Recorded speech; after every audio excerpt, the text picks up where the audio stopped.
नमस्ते बच्चों। आज का जो हमारा टॉपिक है बच्चों इनफाइनाइट कैपेसिटेंस नेटवर्क कि अगर जैसे हमने प्रतिरोध में देखा था कि हमारे पास जो कैपेसिटेंस लगे रखे वो कैसे थे, अनंत तक लगे हुए थे। उसी तरह से हमें कैपेसिटेंस में देखेंगे यदि कैपेसिटर कैसे लगे हैं, अनंत जाल है हमारे पास कैपेसिटेंस का, तो एक ऐसे अनंत जाल से हमारे पास तुल्य प्रतिबाधा या तुल्य धारिता कैसे निकाल सकते हैं।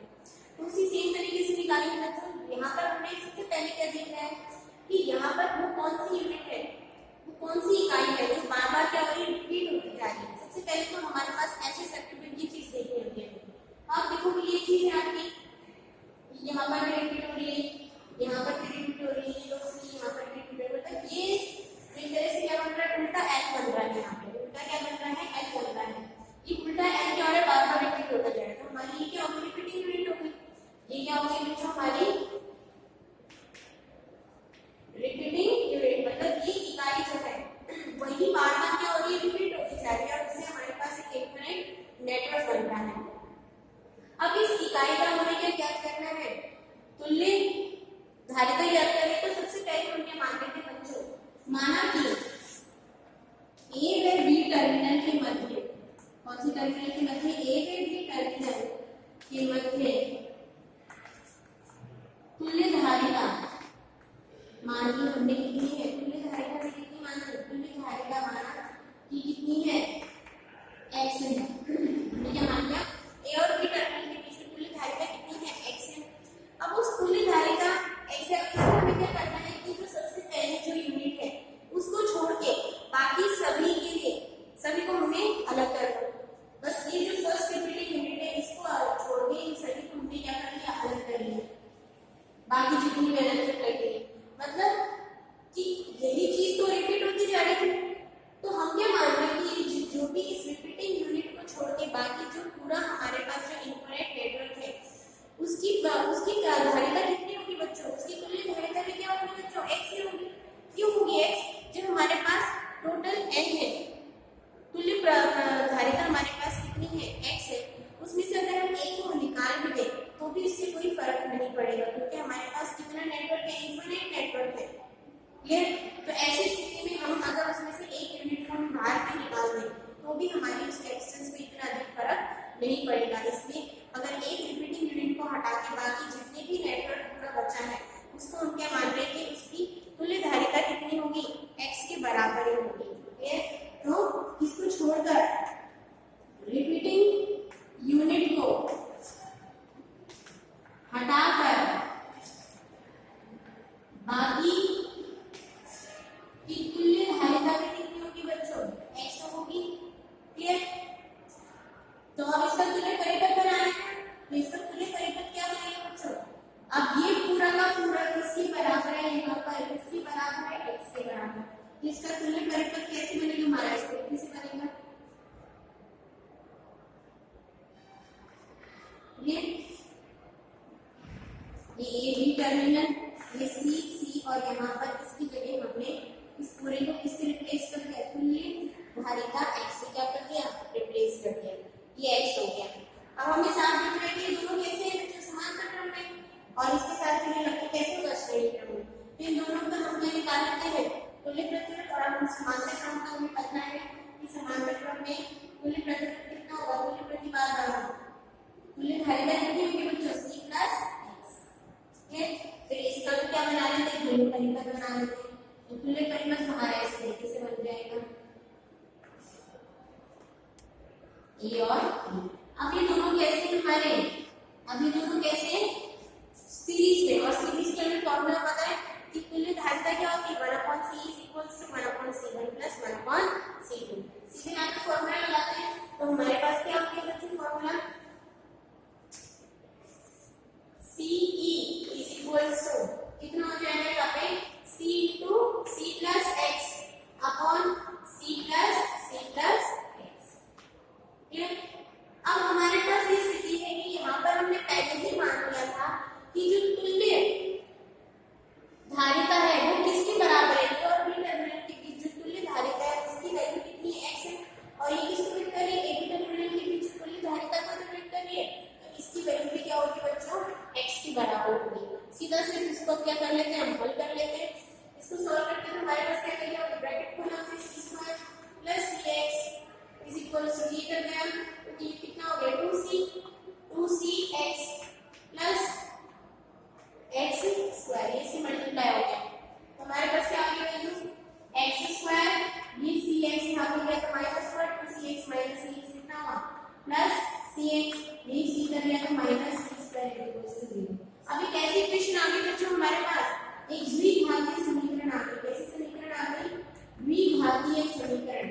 और क्वाड्रेटिक इक्वेशन के लिए हमारे पास फॉर्मूला है, हमें पता है क्या होता है formula, x = -b plus -√b² minus 4ac upon 2a। Clear. अब यहाँ पर b कितना है प्लस और minus c plus minus under b कितना है c² माइनस 4a कितना है 1 और c कितना है -c² तो कितना आएगा minus minus plus 4c² upon 2। Clear. इसकी वैल्यू क्या आ गई -c plus minus √5c² upon 2। इसको और आगे बंद कर लेते हैं, हमारे पास क्या आ गई वैल्यू, c कॉमन ले लेते हैं तो c equals to √5 minus 1 upon 2। अब हमने इसकी वैल्यू प्लस माइनस के बच्चों, हमने प्लस माइनस की वैल्यू क्या है, इसकी पॉजिटिव वैल्यू ली हुई है क्योंकि नेगेटिव लेने से हमारे पास वैल्यू c की कैसी आ जाती है, नेगेटिव आ जाती है। क्लियर। तो यहाँ से x की वैल्यू क्या आ गई बच्चों हमारे पास, c equals to √5 minus 1 upon 2। It means कि हमारे पास तुल्य प्रतिरोध क्या होगा इसमें बच्चों, तुल्य प्रतिरोध का मान कितना आएगा हमारे पास √5 माइनस 1 अपॉन 2 क्या होगा, बराबर आएगा। क्लियर। तो ये था हमारा इस प्रक्रम के लिए, इनफिनिट नेटवर्क के लिए तुल्य धारिता का मान। क्लियर। तरीका देख लो दोबारा कि जो भी हमारे पास इनफिनिट नेटवर्क दिया जाता है उसमें से हमें देखना है कि सबसे पहले कौन सी वो यूनिट है जो बार बार रिपीट होती जा रही है, हमने निकाली वो रिपीटिंग यूनिट। अब उस रिपीटिंग यूनिट में क्या करना है, एक फर्स्ट वाले को छोड़ के बाकी सभी के लिए हमने हम क्या उससे अलग कर देंगे। हमने ए बी टर्मिनल पे मान लिया कि कितनी तुल्य धारिता थी x पे, और एक रिपीटिंग यूनिट को छोड़ के बाकी सबकी भी क्या होगी x होगी, क्योंकि जब इनफिनिट नेटवर्क है उसमें से अगर हम एक निकाल दें तो उसकी वैल्यू में कोई इतना अधिक फर्क नहीं पड़ेगा। क्लियर। तो ऐसी कंडीशन में हमारे पास वैल्यू क्या आ जाएगी बच्चों, x ही होगी। हमारे पास तुल्य परिपथ बना लेंगे और इस तुल्य परिपथ से हमने क्या निकाला यहाँ पे, तुल्य धारिता का मान। क्लियर। तो ये था हमारा इस इनफिनिट नेटवर्क के लिए। इसी तरह से दूसरा इनफिनिट नेटवर्क देखेंगे हम। देखो बच्चों ये हमारा नेक्स्ट क्वेश्चन, क्या हमारे पास इनफिनिट नेटवर्क कुछ इस तरह से दे रखा है और इसके हमें क्या निकालनी है, तुल्य धारिता निकालनी है एक ही टर्मिनल से नहीं। तो वही सेम तरीका अपनाएंगे। अब इसमें से हम क्या देख रहे हैं कि ये वाली जो यूनिट है यही बार बार क्या हो रही है बच्चों, रिपीट हो रही है। ये क्या हो रही है, बार बार रिपीट होती जा रही है हमारे पास। ठीक है। तो ऐसी स्थिति में हम क्या करेंगे, इस केवल इस रिपीटिंग यूनिट के लिए हम क्या मानेंगे कि माना कि इस ए बी टर्मिनल पे जो टोटल रेजिस्टेंस है, इक्विवेलेंट कैपेसिटेंस है वो कितना है, x है। ठीक है। और अब इस रिपीटिंग यूनिट को हटाकर, कौन सी, इस एक रिपीटिंग यूनिट को हटाकर बाकी पूरे सर्किट का तुल्य धारिता भी क्या मानी हमने, कितनी होगी, x होगी, क्योंकि उससे कोई फर्क नहीं पड़ता है ना। इसमें से एक यूनिट हटा देते क्योंकि हमारे पास इनफिनिट नेटवर्क है, उसमें से अगर एक छोटी सी यूनिट को अगर हम हटा देते तो कोई इतना अधिक फर्क नहीं पड़ेगा हमारे इसमें। ठीक है। तो हमारे पास वैल्यू निकाल लेते हैं। तो इसका तुल्य परिपथ कैसा बनेगा हमारे पास, इस प्रकार एक यूनिट हमने लगा ली और बाकी पूरी यूनिट को हमने किससे रिप्लेस कर दिया, x से क्या कर दिया, रिप्लेस कर दिया।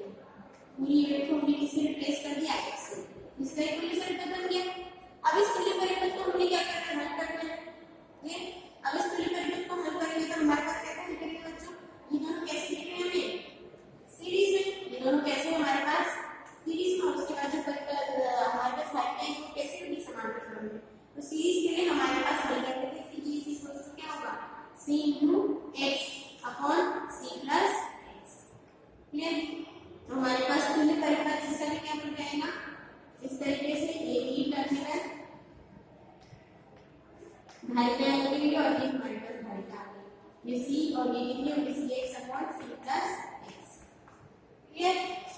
अभी दोनों कैसे श्रेणी क्रम कैसे हैं आपके समांतर क्रम में, और समांतर क्रम के लिए हमें पता है दोनों को क्या करना है योग करना है, दोनों का योग कर लेते हैं हमारे पास क्या आ value c is equals to c plus c x upon C plus x. हल कर लेते हैं क्या आ value c square plus c x plus c x upon सी प्लस एक्स। ठीक है, और ये हम पहले देख चुके हैं कि तुल्य धारिता का वैल्यू किसके बराबर है x के बराबर, ये पूरी की पूरी वैल्यू किसके बराबर होगी बच्चों x के बराबर होगी। तो यहाँ से इसे मल्टीप्लाई करो तो c square plus cx plus cx क्या हो गया 2cx इज इक्वल्स टू इसे मल्टीप्लाई हुआ cx प्लस x स्क्वायर या x स्क्वायर ये 2cx यहाँ पे माइनस cx और ये c स्क्वायर भी दे दिया तो minus c square is equals to 0। अब ये भी कैसे समीकरण है, ये बच्चों द्विघाती समीकरण है, इसको हल कर लेते हैं फॉर्मूला रखने तो क्या आ जाएगा हमारे पास summation x is equals to minus b plus minus under root b square minus 4ac upon 2a। वो फॉर्मूला क्या है माइनस b है यहाँ पे minus minus plus c plus minus b square c square minus 4 into 1 into minus c square minus minus क्या हुआ plus 4c square upon 2। तो c plus minus under root 5c square upon 2 या c common लेके हमारे पास क्या आएगा 1 plus minus under root 5 upon 2। Clear? ये हमारे पास क्या तुल्य धारिता, और क्योंकि इसकी वैल्यू बच्चों नेगेटिव नहीं हो सकती पॉजिटिव ही होगी, अगर हम नेगेटिव वैल्यू लेंगे तो नेगेटिव आ जाएगी, इसलिए प्लस माइनस के लिए इसकी कैसे वैल्यू लेंगे ना पॉजिटिव वैल्यू लेंगे तो x इज इक्वल्स टू क्या आ जाएगा c 1 plus under root 5 upon 2. This is the equivalent capacitance between an infinite network. तो अब इसमें चाहे आपके पास कैसे भी वैल्यू आ जाए 3 आ जाए 2 आ जाए 4 आ जाए कुछ भी आ जाए आप सॉल्व कर सकते हो ना उससे 1 और 2 को अगर अलग अलग वैल्यू लेते हैं सपोज उसको हल कर सकते हैं क्या, जैसे सपोज हमने मान लिया कि यहाँ पर हमें 2 दे रखा है, यहाँ पे हमें कितना दे रखा है 1 दे रखा है, तो इसको हल कर सकते हैं शुरू से हल करेंगे इसे एक बार वाला तरीका देख लेते हैं जो ऐसा क्लियर है वही सेम वैल्यू है हम माइनस में आएंगे या प्लस में आएंगे। अगर ये इस तरह से क्वेश्चन दे रखा है तो इसे कैसे हल करेंगे इसका इक्विवेलेंट रेजिस्टेंस ना इक्विवेलेंट परिपथ बनाएंगे पहले तो ये क्या होगा 1 माइक्रोफैराड वैल्यू इसमें माइक्रोफैराड है।